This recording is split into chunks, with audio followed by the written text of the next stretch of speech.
Fala galera do YouTube, tudo bem com vocês? Hoje no quadro Tem na Bíblia vou sanar as dúvidas de alguns dos nossos inscritos no canal que nos perguntaram se homem ter cabelo comprido é pecado? Homem ter cabelo comprido é uma desonra para Deus? Sim ou não? Bom, hoje eu vou responder para você. Essa questão ela está relacionada com a primeira carta do apóstolo Paulo aos cristãos de Corinto, no capítulo 11. Nós lemos assim: não vos ensina a própria natureza que se o homem tiver cabelo comprido é para ele uma desonra? Mas se a mulher tiver cabelo comprido é para ela uma glória? Pois a cabeleira lhe foi dada em lugar de véu. 1 Coríntios, do capítulo 11, do versículo 14 ao 15. Esse capítulo de Paulo é lido muitas vezes de maneira errada. O cerne deste texto é a igualdade que deveria reinar entre homens e mulheres na comunidade. Essa explicação resulta de uma questão concreta na comunidade. Estamos na Grécia, nessa carta, nós estamos ali na Grécia, onde os judeus eram uma minoria. Entre os cristãos haviam judeus e também gregos, que não tinham os costumes dos judeus. Os cristãos traziam para a comunidade seus próprios costumes, sendo dois grupos distintos, havia uma divisão entre eles ali. Atritos podiam ocorrer, principalmente em relação à regra de comportamento e a aspectos externos. Pesquisas aí afirmam que as mulheres judias tinham por costume sair em público com a cabeça coberta, principalmente se iam para as sinagogas, lugar de culto dos judeus na diáspora. Em Corinto, esse costume hebraico não era visto como necessário pelos gregos. Mesmo assim, provavelmente muitos judeus que ali viviam seguiam essa prática. Paulo, que procurava conciliar os dois grupos de cristãos, propõe uma solução intermediária para evitar que esse costume, que em si não tinha importância, se tornasse motivo de divisão na comunidade. Ele então propõe que todas as mulheres cubram a cabeça. Para os judeus, isso significaria um sinal de subordinação e distinção, respeitando a ordem da criação: Deus, homem, mulher. Enquanto que para os cristãos de origem pagã, o cobrir-se a cabeça significaria um sinal de autoridade, sublinhando a faculdade da mulher de profetizar como o homem. A questão dos cabelos é mencionada dentro desse debate. Já isso basta para sublinhar que não era o tema predominante na carta de Paulo.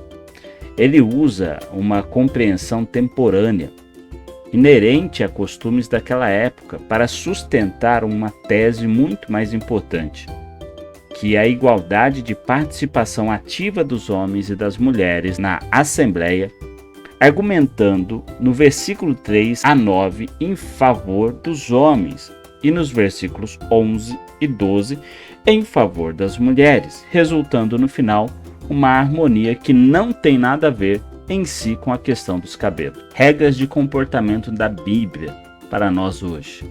A Bíblia não dá respostas prontas para nós.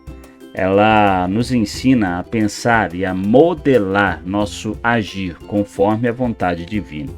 Não podemos pensar que as Escrituras são simples livros de regras. É um livro dinâmico e acompanha o cristão durante todos os tempos, tanto na Antiguidade quanto na Idade Média. Hoje, ela também é muito atual e sempre será no nosso futuro. Sobre regras e costumes, precisamos ser bastante maduros para entender que mudam com o tempo e que isso não afeta necessariamente a integridade do nosso agir como cristãos. Não é correto que os cristãos se alienem da cultura típica do seu tempo. É claro que é imprescindível que ele a valorize, dando-lhe o valor cristão. Isso sublinha o fato que existem sempre certas práticas que o cristão deve julgar e não simplesmente segui-las, só porque são atuais. É necessário salvar a mensagem cristã e se certas práticas em si ferem essa mensagem, é justo que não sejam seguidas. Todavia, o cristão não precisa condenar em princípio a vida moderna, mas é mister preservar o cerne do ser cristão, dando somente a este cerne o valor absoluto, relativizando os costumes modernos. É isto que Paulo fazia. Escolhia a lógica de certa comunidade, relação homem e mulher, mas sublinhava o princípio fundamental da igualdade que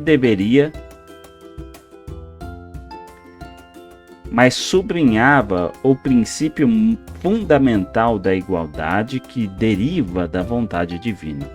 Certamente que hoje, um homem que usa cabelo comprido não fere em nada o cerne da mensagem cristã. Deixa eu só terminar aqui dizendo para você, quem foi que falou para Sansão não cortar o cabelo? Não foi o próprio Deus? Você acha realmente que Deus está preocupado com o tamanho do seu cabelo e que isso vai te fazer perder a salvação? Você acha que Deus se importa com o tamanho que o teu cabelo está ou com o teu coração? A Bíblia diz que nós somos salvos pela graça, não pelo tamanho do cabelo. Ela também não diz em Apocalipse que os cabeludos vão ficar ou vão para o inferno, não vão ser salvos. Então, meu querido, não há pecado, não é desonra para o homem hoje ter cabelo comprido, tá bom? Fica aí o nosso abraço para você. Deixe seu like, compartilhe esse vídeo e se inscreve no canal, meu querido. Se inscreve para deixar esse canal ainda melhor, tá bom? E também não se esquece de comentar o que você achou desse vídeo. E aí, se você tiver dúvidas, coloca suas dúvidas aí que a gente responde no próximo vídeo. Deus abençoe você, um forte abraço e até um próximo vídeo.